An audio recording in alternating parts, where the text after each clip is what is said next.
Oke, halo guys, apa kabar semuanya? Hari ini gue mau di video ini gue membahas tentang eh, Bitcoin koreksi dalam. Ya, kita sebelumnya tahu bahwa Bitcoin udah rally, terjadi bull run yang cukup sangat-sangat panjang ya dari tanggal kapan nih dari Februari 2023 sampai sekarang ini. Dan sebelumnya menarik sekali karena Bitcoin itu sudah hampir membuat rising wedge yang ternyata ditembus. Ya, kalau nggak tahu rising wedge itu apa, ini dia rising wedge.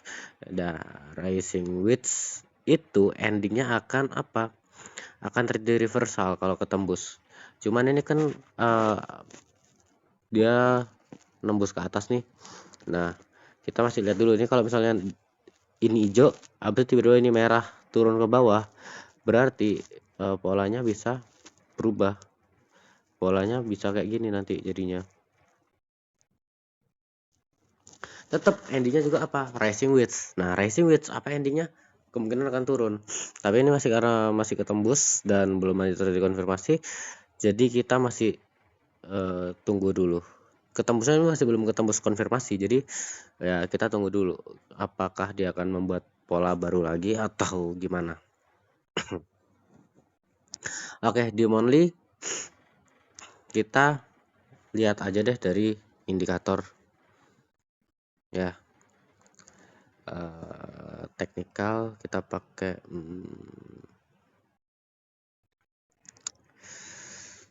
oke, yang paling mudah aja Bollinger Bands. Sorry. No. Kita pakai teknikal.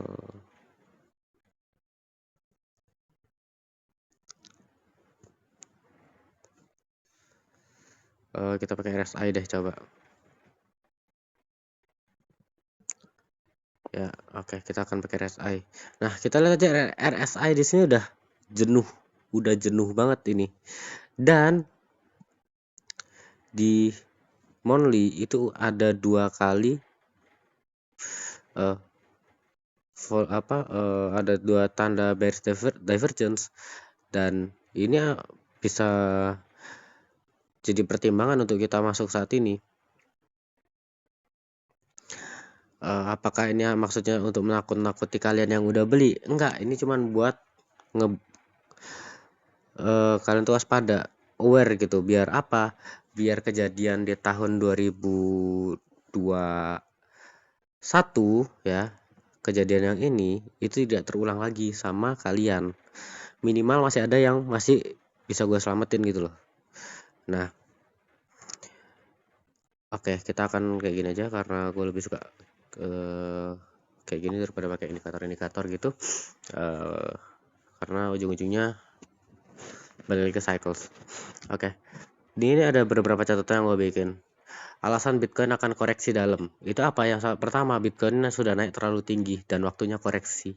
Ingat, apapun yang naik itu pasti akan turun. Contohnya apa? Ini kan ada koreksi ya, walaupun kecil. Tapi ini biasa. Namanya sesuatu yang naik pasti turun ya kayak gini. Ada nama kayak apa yang tahun 2021 ada juga koreksi, tapi ini dalam banget ini. Nah, sekarang terjadi lagi kan, ada lagi di sini di pertengahan itu ada lagi koreksi dalam. Nah, apakah nanti begitu ending dari Desember, tutup Desember ya kan, abis itu Januari akankah langsung merah? Enggak. Kalau menurut gua mungkin pertengahan tahun depan. Tapi kita harus udah bisa waspada dari sekarang. Jangan sampai apa kalian belanja aja terus ya kan, kalian beli terus sampai akhirnya apa, kalian lupa take profit. Ingat, nikmati profit, jangan asal belanja terus. Kalau misalnya profit kalian hilang begitu aja, yang rugi siapa? Ya kalian lagi. Kalau kalau kalian emang holder jangka panjang ya silahkan, tetapi kalau gue akan mau menikmati profitnya dulu, baru apa, gue akan tunggu lagi di bawah gitu loh. Nah, itu alasan yang pertama. Alasan yang kedua, mengulangi cycle 4 tahun sekali. Ya, kita tahu ini sengaja gue pakai yang panjang, yang ada dari Bitcoin harganya 0 ya. Ingat, cycle Bitcoin itu 4 tahun sekali. Ya, cycle yang pertama itu ini tahun 2011. Cycle yang kedua itu tahun 2014 ya. 2014 2015. Ya, 2013 lah puncaknya ya. Itu cycle yang kedua. Cycle yang ketiga itu di 17. Cycle yang keempat itu di 21, dan saat ini cycle yang kelima. Itu dimana cycles itu terjadi karena Bitcoin halving. Ingat, history repeat itself. Semuanya akan terulang sampai kapanpun itu. Jadi, kalau kita berharap Bitcoin rally terus, naik terus, itu bullshit banget. Semuanya itu pasti bakal ada koreksi. Entah itu koreksi dalam atau koreksi koreksi kecil-kecil kayak gini. Itu pasti ada. Nah, contohnya apa sih? Kayak kita akan coba saham aja ya. Nah, contohnya aja saham. Tuh, saham aja ada koreksi kok. Ya kan? Semuanya nggak ada yang hijau terus guys. Nggak ada. Tuh, BRI. BRI itu pasti ada koreksi. One yearly. Apa yang yearly pun. Lihat, semuanya ada koreksi. Nggak ada yang namanya hijau-hijau terus, merah-merah terus, tuh nggak ada. Pasti ada koreksi. Itu sehat. Namanya koreksi itu semuanya wajar di kripto. Dalam market. Pertanyaannya adalah gimana caranya kita menyikapinya. Jangan sampai begitu koreksi dikit aja kita panik langsung di sell. Padahal itu cuma koreksi kecil. Nah, begitu koreksi dalam kita berpikir itu koreksi kecil, dan akhirnya apa? Kita hold sampai akhirnya apa? Profit kita nggak nikmati, terus uang kita jadi minus. Apalagi kalau yang trading pakai uang pinjaman. Ingat, trading pakai uang pinjaman itu nggak salah. Tapi kalau misalnya kalian sampai loss, ya itu kalian harus siap bayar pinjaman itu semua. Dan selanjutnya adalah yang ketiga, aktivitas whale. Nah, apa itu whale? Kita harus tahu dulu. Whale adalah bandarnya kripto ini. Ingat, whale juga pasti bakal take profit. Whale itu pasti bakal take profit. Mereka para paus para bandar itu pasti bakal take profit. Mereka nggak mau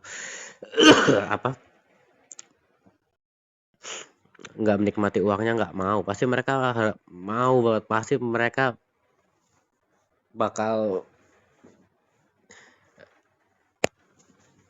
take profit dalam waktu dekat. Dan whale pasti atau paus itu pasti bakal ngebeli di harga murah. Gimana caranya mereka ngebeli di harga murah? Itu masuk ke nomor 4. Apa itu manipulasi pasar? Mereka bakal bikin berita-berita yang buruk lah, entah itu ngehancurin sebuah koin. Ingat tahun 2021 koin apa yang hancur? Kalian semua yang alumni 2021 pasti ingat koin apa yang hancur, dan itu ngebuat semua kripto crash parah. Yang akhirnya ngebuat juga orang-orang nggak percaya sama kripto. Itu normal kok. Pasti akan ada bad news dikit lagi di kripto, pasti ada. Pasti kripto dikit lagi bakal dihujani dengan bad news sampai harga yang para bandar inginkan dan mereka serok di bawah. Setelah itu apa? Setelah itu baru mereka mulai bikin good news. Dan itu kapan? Harusnya nanti 4 tahun lagi. Nah, jadinya gimana sih cara kalian untuk menyikapinya? Nah, untuk kalian menyikapinya, nanti gua akan bikin videonya. Gimana caranya kalian untuk exit plan yang baik, ya kan, agar kalian tetap bisa profit maksimal, tapi kalian nggak sampai buntung. Kalian tetap bisa menikmati profit itu. Lagian juga kalian mau profit seberapa banyak sih emangnya? Ya, gue tahu sih mau profit sebanyak-banyaknya, tapi ya realistis dong, bre. Jangan sampai kalian dibutakan dengan profit itu sampai kalian nggak menikmati profit itu akhirnya gitu. Jadi nanti tungguin aja, gue bakal bikin beberapa video untuk di bears. Di waktu market bearish juga gue bakal bikin video gimana caranya kita tetap bisa profit di saat market bearish gitu. Oke, thank you semuanya yang udah nonton. Salam profit semuanya. Ingat, jangan rakus. Kalau udah profit, udah cukup. Jangan asal tarik terus sampai profit berapa puluh juta gitu ya kan. Ya kalau harapan gue sih ya Bitcoin ya, gue pengennya besok sih 1 miliar dolar ya biar gue kaya gitu ya. Tapi kayaknya agak ngeri sih kalau itu terjadi ya. Target Bitcoin realistis itu berapa sih? Kalau saat ini menurut gua target Bitcoin realistis adalah 150.000. Tapi sebelum 150.000 mending harusnya udah dijual. Karena kenapa? Mengingat bandar udah tahu target kalian di situ, bandar gak akan ngasih kalian nyentuh target. Pasti akan nyari di bawahnya. Ingat tahun 2021 target kalian 70.000 semuanya. Dan pada saat udah 69.000, kurang 1.000 lagi sampai 70.000 dibanting gitu guys. Jadinya apa, tetap take profit aman. Ingat, jangan lupa set break even point. Kalau bisa stop lossnya digeser. Terus kalau emang udah profit lebih dari 50%, stop lossnya digeser ke lebih tinggi biar kalau misalnya terjadi bearish atau terjadi crash, kalian nggak sampai hancur-hancur banget. Oke, thank you semuanya. Jangan lupa like, comment, share, dan subscribe. Dan